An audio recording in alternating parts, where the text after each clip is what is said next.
you stated that there is an importance of having a mentor. And can you really just expound on really how important a mentor is, even though, we stated that, that is a simple process to do, but really the importance of a really good mentor, somebody really walking you through this process? Right. Well, I'll be more than happy to answer that question for you, brother. The importance of having a mentor is, let me say this, and I'm gonna use this analogy. See, yes. like when you go apply for a job, they be like, "Oh, you're overqualified. You can't work this job. You got too much experience." Well, in entrepreneurship and business, that's the complete opposite. You want somebody who has too much experience, who's overqualified, so you can learn from the mistakes that they did. And that's the importance of having a mentor. Imagine if Thomas Edison, who invented electricity, had a mentor. Right. Now he made electricity, and now we got it in all of our households. Now we're able to talk on the phone. That's the power of having a mentor, is shortening that learning curve. And now, ever since I learned about mentors and having them, I got a real estate mentor. Now I got a life mentor who helps me regarding of seeing certain things that I don't see. So now I got mentors in all certain aspects: a real estate mentor, a credit mentor, a life mentor.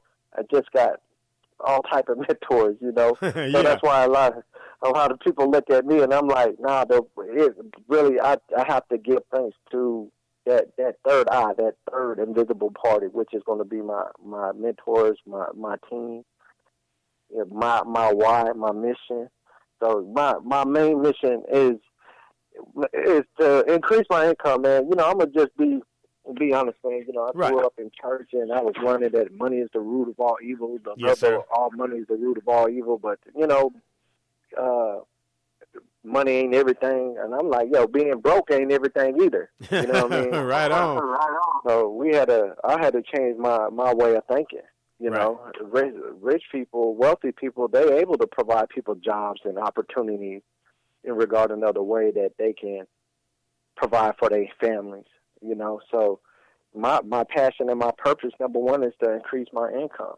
I can't help people if I can't help myself. True. And once I'm able to help myself, now I can get on this call, get on your radio, Think About It radio, yes, sir, and teach others what we're actually doing and get into their subconscious brain and prick their level of conscience and let them know that, hey, if this guy that spent 2 months in a hospital, been in jail, been broke, man, all of those stories are true. Yep. Those are not made-up stories. I know because I'm speaking about it myself. I met people like that, And, you got the Trail of Tears stories, and you got some people who never had to go through that. But there's a lot of people, and most people come from nothing. Rock bottom has built more champions than privilege. Rock bottom. Because that's how you learn. That's how you learn. Most people, look at people that win the lottery. They broke in 5 years. People that professional athletes have multi-million-dollar contracts. They broke in 3 years. So obviously having money and able to hit that level of success really doesn't mean nothing if you don't know what to do to make it and keep that money and how to reinvest that money that you did keep to make you more money. If you never learned that simple way, so it's rock bottom is going to teach you that. So the end game is passive income, money that's going to make you while you're sleeping, while you're on vacation, on the holidays, passive income, multi-family apartments. That's where it's at. That's the end game. Right. And the concept is still going to be the same, buying low, selling high. You got people that have multi-families where you can fix them up, put some tenants in it, add value to it. True. To the multi-family, and you can add like a pet park. You can add a daycare facility. You could charge more in rent, and multi-families is going to be that. And the reason why multi-families are a great investment is because one roof can cover 4 tenants. So it makes more sense than a single-family home rental with 100% occupancy. One roof covers one family.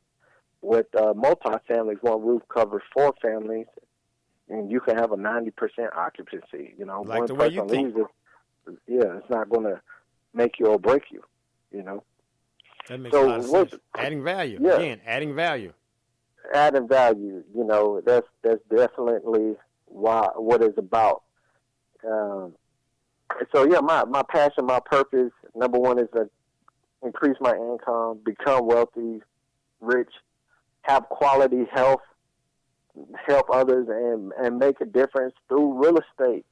You know, when these houses are vacant, it's subject to crime. You know, squatters come in there, depreciation. I mean, think about it, brother. Have you ever wanted to move next to a house and it says no trespassing, keep out? No, sir. You know, if you got approved for a brand new loan right now, would you want to move next door to a house that was boarded up that said no trespass? No, there's going to be some issues over that way. Right. There's going to be some issues. So we're reaching out to these homeowners and letting them know that, hey, you know, we have a solution for you, and we can help you, and regarding of your fixing up your property. And you know, when that house is just sitting there, it's not doing nothing for them. It's not making them no money. They still got to pay taxes. So it's actually taking money out of their pocket. Man, where I grew up in Crockett, right? And right behind my parents' house was a piece of land. Some people had a house built. No one ever lived in that house. Not one person. It was furniture and everything in the house. Trees and everything is growing up around it now. The land is just sitting there, but won't sell the property, won't do anything with the property or whatever. People have inquired on it. And it's just a house sitting back there just really just rotted away, man, over the years. Right.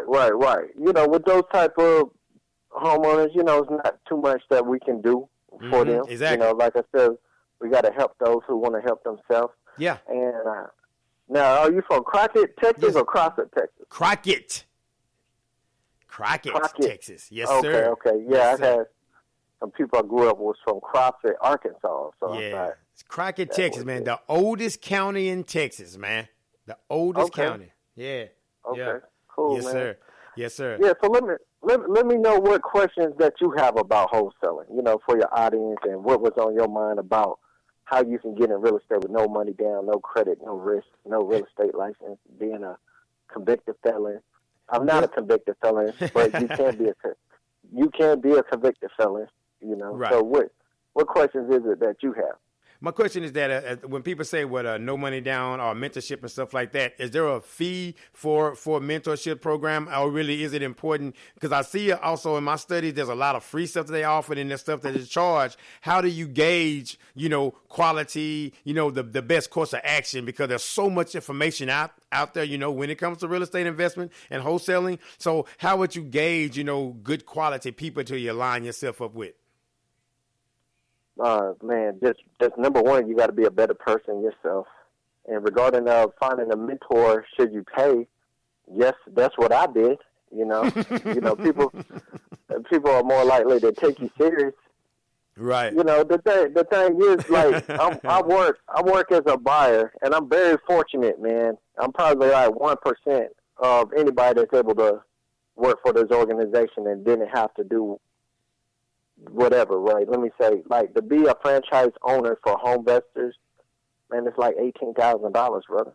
Wow. You know?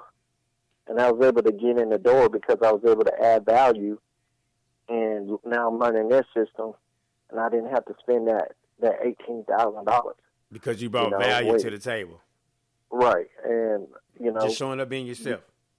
Right. You go to these seminars like Fortune Builders, and these other ones, they got another system that comes through. You know, they make you spend money too. They make you spend like $10,000.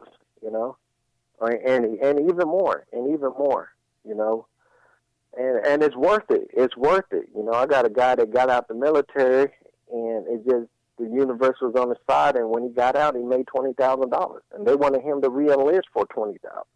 They was going to give him a $20,000 bonus to re-enlist for the next 4 years, and he was doing real estate while he was in the military. He made $20,000 in real estate. It's worth it. Yeah, just like that. You know, you spend the $10,000, and you'll make it back. You spend the 20, 18,000, whatever the amount, you'll make it back. It's an investment in yourself. And that's what I was just about to ask, man. Do you, for those that are, I guess, are unwilling or financially strapped to invest in themselves, what would you tell those people? Because say if you have my listeners, say if some of the listeners say, I really want to get involved in this. Oh, you're talking about 10,000, 20. How do you propose that they prepare themselves to position, themselves to be able to start working with a mentor or be able to invest in themselves? Because I think a lot of people really want to do better, but sometimes I think they're I don't know, either they don't know the steps or not willing to do the steps or, whatever. I don't know, man, but I guess your expertise on it, man, I'd like to know. Right. Well, number one, you got to see how you can add value to that person that's where you want to be. Let's be honest, man. If you wanted to be a doctor, you got to go to school for 8 to 12 years, to be a heart doctor. You don't just walk in and say you want to be a doctor, and now you're performing open heart surgery. In this business, you can make as much money as a doctor or more. So you got to figure out a way how you can add value. And the thing is, even being a mentor, for you to personally mentor somebody, you like me, man. I tell people all the time, I make more money doing deals. It's just the honest, right? And it really can be inconvenience for me to mentor somebody because if I could go out here and do one deal and make $5,000. So I'm helping you do it. Yeah, if I'm helping you for, whatever agreement we work out, what's the benefit of it? So, you really got to see what it is, how you can add value, and regarding putting money in that person's pocket, or if you can go be an intern for that person and learn the system. So, you can get there on Google, and I did that. I did that shit too, man. But I'm gonna just say it's. Who are you more likely to take serious, man? Somebody who's Googling information to be a heart surgeon, and now they are heart surgeons because they watch YouTube videos and Google, or somebody who's been professionally trained, right? Invested in themselves, and now they went through the proper steps to become a heart surgeon. Exactly. That's how I look at it. Well, exactly. Now, that's a great approach to have, but I think you know it just like I do. In a microwave kind of society that we live in, everybody won't quit, right now. There's no patience, for the process. And so what would you tell those people that's getting involved, even with, the $5,000 average and stuff like that? Would you recommend that they still exercise some type of patience because this still is a process, right? Well, yeah. You got to commit to the process. It's trust, hard work, and commitment to the process. Those are definitely three things. And the thing is, people don't have to make sacrifices, man. That's just what it is. We spend 3 hours watching TV a day. You times that by 7 for the week. That's 20 hours. Let's just round it to 20. You spend 20 hours a week watching TV. Times that by 4, that's 80 hours a month you spent watching TV. Then being on social media, scrolling up and down your timeline, commenting, watching memes and laughing at these videos and stuff like that. That's another extra, let's say another extra 2 hours, even though it's more than that. So, you just probably spent 140 hours a month on non-income producing activities. And you could have took that same time, energy, and money and put that into yourself, and you could have made a lot more money, man. Watching TV, going out to the club, and especially like with us, man, we spend it chasing women. I ain't gonna knock, you gotta do whatever, but is what you doing, is that an income producing activity?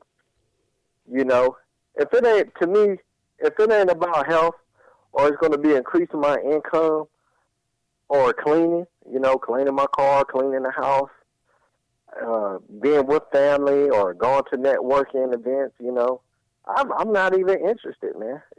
That is just the truth. That's what. So it's going to have to be, it's going to have to be sacrifices. And when people say they ain't got the money, man, to me, I don't really believe it too much, man, because money is not the problem with it. with